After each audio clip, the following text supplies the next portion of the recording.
Hello students, मेरा नाम है अरुण शर्मा और आप सभी का अरुण कोचिंग क्लासेस में बहुत बहुत स्वागत है। स्टूडेंट्स, आज हम करेंगे क्वेश्चन नंबर 21। सो आइए स्टार्ट करते हैं।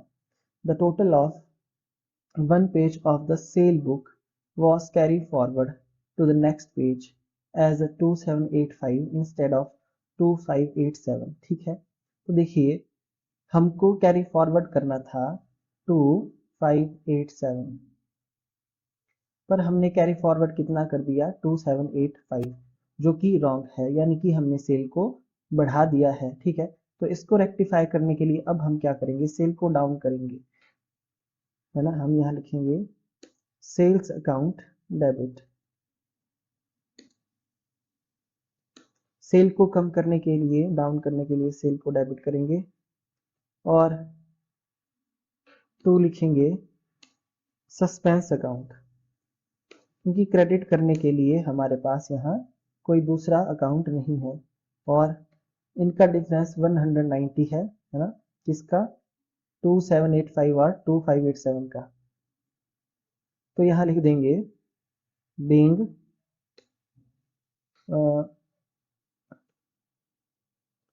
सेल्स बुक ओवरकास्ट, हम बोल सकते हैं ओवरकास्ट है ये, है ना। Now rectified.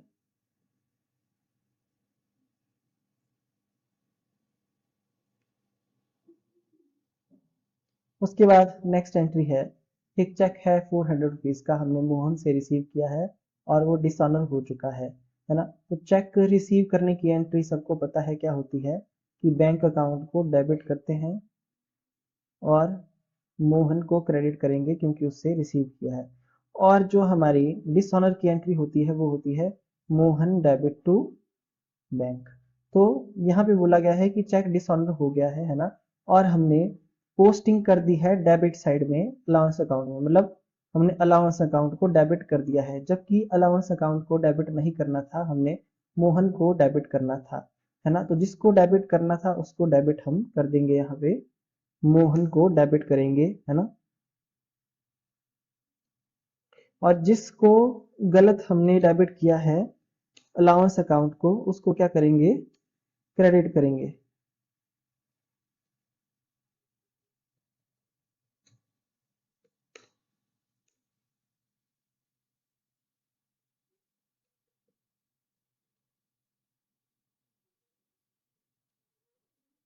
Being dishonor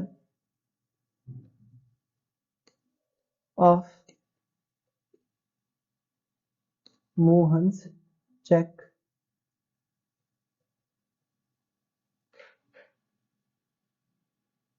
wrongly debited to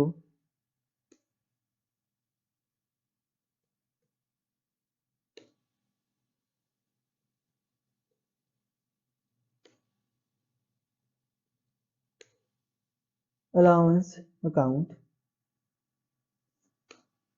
now rectified।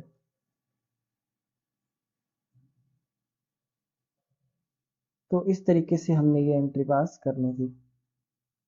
ठीक है, उसके बाद नेक्स्ट है यहाँ पे रिटर्न ऑफ गुड्स 5000 रुपए बाय कस्टमर। तो एक कस्टमर ने गुड्स को वापस किया है, तो ये सेल रिटर्न है, इसकी एंट्री होती है sale return account debit to customer, है ना।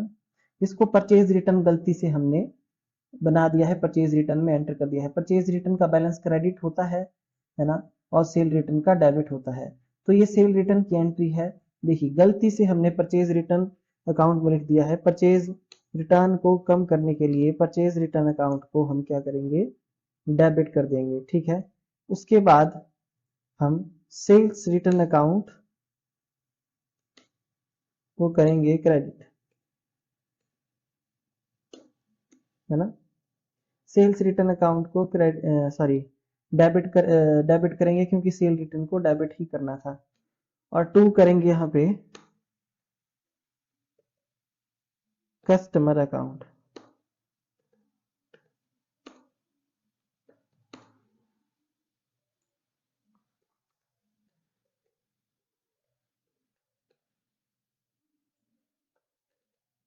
10,000। बीइंग हम लिख देंगे कि sales return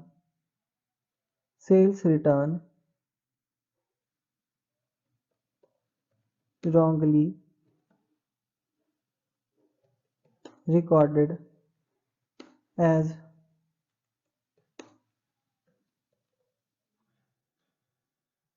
purchase return।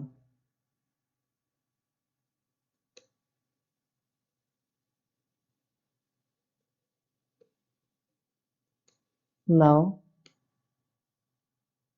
rectified।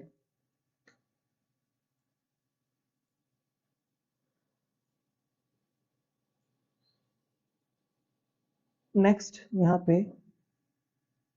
200 rupees का जो अमाउंट है वो हमने x से लेना है। ओड बाय x मतलब x के द्वारा हमको दिया जाना है, बकाया राशि है ना। तो इसको हमने सन्ड्री क्रेडिटर्स बना दिया। पहली बात तो ये है कि ये x क्या है, डेटर है, और हमने इसको सन्ड्री क्रेडिटर की लिस्ट में इंक्लूड कर लिया है। तो सन्ड्री क्रेडिटर का बैलेंस होता है क्रेडिट, इसलिए कम करने के लिए हम सन्ड्री क्रेडिटर को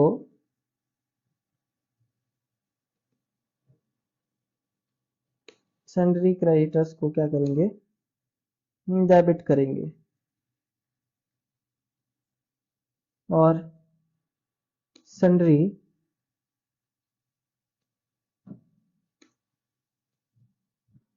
डेटर्स को करेंगे डेबिट, क्योंकि सन्ड्री डेटर्स की लिस्ट में हमको इसको इंक्लूड करना चाहिए था, है ना। और 2 लिख देंगे x को, क्योंकि यहाँ ये नहीं बताया गया है कि जो x है उसके अकाउंट को ठीक क्रेडिट किया गया है या नहीं, इसलिए x का अकाउंट जरूर आएगा। तो ये एंट्री हम पास कर देंगे। सन्ड्री क्रेडिटर्स यहाँ 200 से, है ना, इफेक्ट को खत्म करने के लिए जो डेबिट करना है उसको डेबिट कर दिया, और 400 यहाँ पे लिख देंगे। इनकेस यहाँ पे ऐसा लिखा होता कि x के अकाउंट को करेक्टली क्रेडिट किया गया है, तो हमने फिर यहाँ पे सस्पेंस अकाउंट का यूज करना था 2x अकाउंट की जगह। सो आई होप आपको समझ में आ गया होगा, है ना। Being sundry debtors wrongly recorded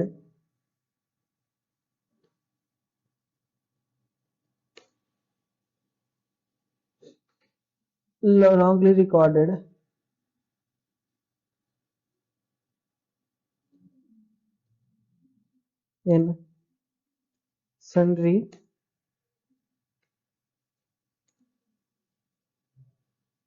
creditors list,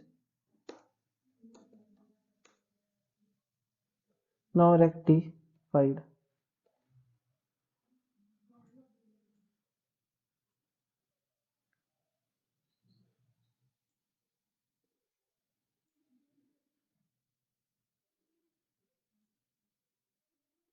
उसके बाद लास्ट एंट्री है कि ओल्ड फर्नीचर जिसकी कीमत 430 रुपए है वो हमने सेल कर दिया है, और सेल अकाउंट को क्रेडिट किया है 340 से। देखिए, एक तो सेल अकाउंट को क्रेडिट करना नहीं चाहिए था, क्योंकि सेल जो है हम किसकी कर रहे हैं, फर्नीचर की, गुड्स की नहीं, और ये सेल जो है वो गुड्स के लिए यूज होता है। तो सेल को कर देंगे हम यहाँ पे पहले, सेल्स अकाउंट को क्या करेंगे, डेबिट कर देंगे, है ना, क्योंकि एक तो सेल को डेबिट करना, सेल को क्रेडिट करना नहीं चाहिए था 340 से। दूसरा, जिसको डेबिट करना चाहिए था उसको डेबिट करेंगे। यहाँ पे हमको कैश को जो है वो क्या करना चाहिए था, कैश को देखिए ऐसे डेबिट करना चाहिए था, पर अच्छा ये बोल क्या रहा है, और क्रेडिट किसको कर दिया है हमने यहाँ पे, सेल अकाउंट को, जबकि क्रेडिट जो है वो फर्नीचर को करना चाहिए था क्रेडिट, है ना। तो एंट्री मतलब इसकी आनी थी कि कैश अकाउंट डेबिट होना था, है ना, और यहाँ पे लिखना था हमने टू फर्नीचर। पर हमने एंट्री पास कर दी है, यहाँ पे हमने हमने लिख दिया है to furniture, sorry to sales account. तो टू सेल्स अकाउंट का हमने यहाँ पे यूज किया है, ठीक है। तो सेल को डेबिट कर दिया मैंने, और फर्नीचर को यहाँ पे मैं क्रेडिट कर दूंगा, फर्नीचर को क्रेडिट करूंगा टू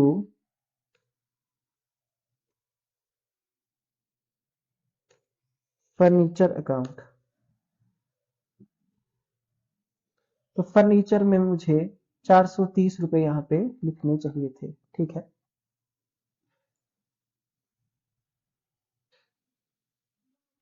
सो आई होप आपको इतना समझ में आ गया होगा।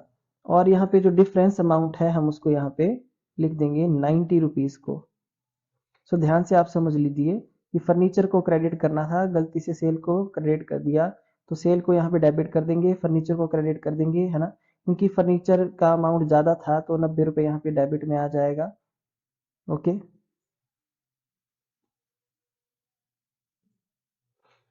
मैं आपको बता रहा था, है ना, कि फर्नीचर को क्रेडिट करना है, सेल को क्रेडिट कर दिया, सेल को डेबिट कर देंगे, फर्नीचर को क्रेडिट कर देंगे, और यहाँ डिफरेंस अमाउंट जो 90 रुपीज़ आ रहा है इसको सस्पेंस अकाउंट में हम डाल देंगे, ठीक है।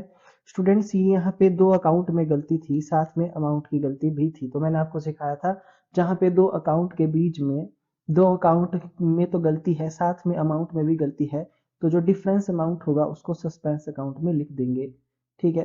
तो ये मेरी लास्ट एंट्री भी हो जाती है। तो हम यहाँ पे लिख देते हैं sale of old furniture, sale of old furniture rupees 430 was credited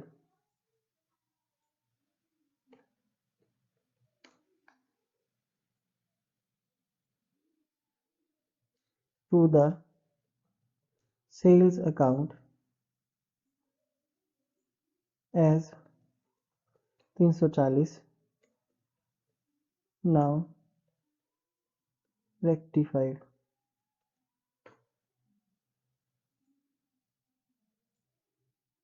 so I hope आपको ये एंट्री भी समझ में आ गई होगी। तो स्टूडेंट्स, इस तरीके से ये क्वेश्चन होगा, है ना। कोई भी बात, कोई भी आपके मन में डाउट है तो आप मुझसे पूछ सकते हैं। ये लास्ट एंट्री आप देख लें, है ना, वीडियो को बार बार देखें कि मैंने कैसे एंट्री को पास किया है, और आपका क्वेश्चन नंबर 21 होता है कंप्लीट। इसके बाद आपका नेक्स्ट क्वेश्चन है क्वेश्चन नंबर 22। तो ये जो आपका क्वेश्चन नंबर 22 है, तो इसकी जनरल एंट्रीज मुझे जो है वो इजी लग रही है सारी, तो इसलिए 22 मैं आपको होमवर्क में देता हूँ, है ना। तो 22 आपको होमवर्क में है। और जो 23 है, सेल बुक जो है अंडरकास्ट है, गुड्स वर्थ ₹2400, और Vikram entered in sale book, Vikram account को करेक्टली क्रेडिट किया है, तो एंटर्ड इन सेल बुक, ठीक है। यहाँ पे जो है अकाउंट की गलती है इसमें, और ठीक है। तो यहाँ पे देखिए हमारी जो है वो 2050 पेड किया है रोहित को, वो एक क्रेडिटर है, और पोस्ट इट कर दिया है debit of Mohit another creditor as 5020। तो ध्यान से आप इस एंट्री को करना, है ना। तो ये जो एंट्री है आपकी फिफ्थ फोर्थ वाली, ये इंपॉर्टेंट भी है ना। सो स्टूडेंट्स, ये 23 भी आपको होमवर्क में है, ठीक है। इसके बाद हम नेक्स्ट जो है क्वेश्चन नंबर 24 भी देख लेते हैं, इसकी एंट्रीज कैसी हैं। सो आप देख सकते हैं क्वेश्चन नंबर 24, सेल किया है हमने गुड्स 6000 रुपीज का, मोहन को रिकॉर्ड कर दिया है सेल बुक में 600 रुपए से, है ना। तो सेल को कम दिखा है, इस एंट्री को हम पास कर देंगे मोहन टू सेल, हम लिखेंगे Mohan to sale, difference amount ले लेंगे 5400 का, है ना। तो ये भी इजी है ना, ये तो इजी है। उसके बाद सेकंड एंट्री है credit purchase of goods from David 1500 रुपए has been wrongly passed in sale book. ये परचेज थी, हमने इसको सेल बना दिया, सेल को डेबिट कर देंगे, परचेज को भी डेबिट कर देंगे, ठीक है, और क्रेडिट करेंगे डेबिट को, है ना। तो ये एंट्री भी आसान है, 1500 1500 और 3000 से। उसके बाद नेक्स्ट है third entry, 200 salary paid to cashier B, है ना, B Naidu wrongly debited to his personal account, cash पे किया है हमने इसको, सॉरी सैलरी पे की है हमने कितने की 200 रुपए की, तो एंट्री आएगी सैलरी टू कैश। जबकि हमने इसके पर्सनल अकाउंट को डेबिट कर दिया बी नायडू को, जबकि वो डेबिट नहीं होना था, है ना। तो सैलरी को तो हम डेबिट करेंगे और बी नायडू को क्या क्या कर देंगे, क्रेडिट कर देंगे, है ना। तो रेक्टिफाइंग एंट्री 800 रुपये से हो जाएगी ये। उसके बाद लास्ट एंट्री कि 800 रुपये हमने रिसीव किया है मुकेश से for repairs of machinery. Bill bill of rupees, देखिए कि कैश रिसीव नहीं है, ये बिल है, बिल बिल तो बिल है क्योंकि हमने मशीनरी की रिपेयर करवाई होगी। तो फिर मैंने आपको बताया था कि रिपेयर जो है वो डेबिट हो जाता है ना। और टू कैश हम लिख देंगे, ठीक है। अच्छा जी, इसको हमने परचेज बुक में दिखा दिया, मतलब हमने परचेज बना दिया तो हमने परचेज को डेबिट कर दिया।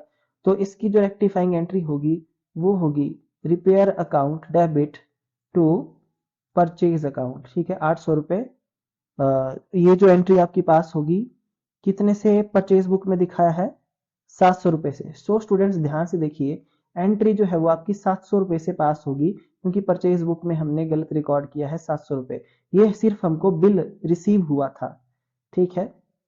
तो अगर हमने 800 रुपये का बिल रिसीव किया होगा तो दिखती बात है कि रिपेयर अकाउंट जो है वो डेबिट होगा ही होगा।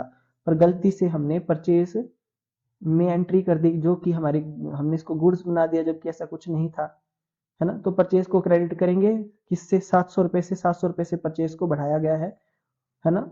तो परचेज को डेबिट कर देंगे, क्रेडिट कर देंगे कितने से, 700 रुपये से, और रिपेयर को डेबिट कर देंगे 700 से। ये हमारी रेक्टिफाइंग एंट्री हो जाएगी।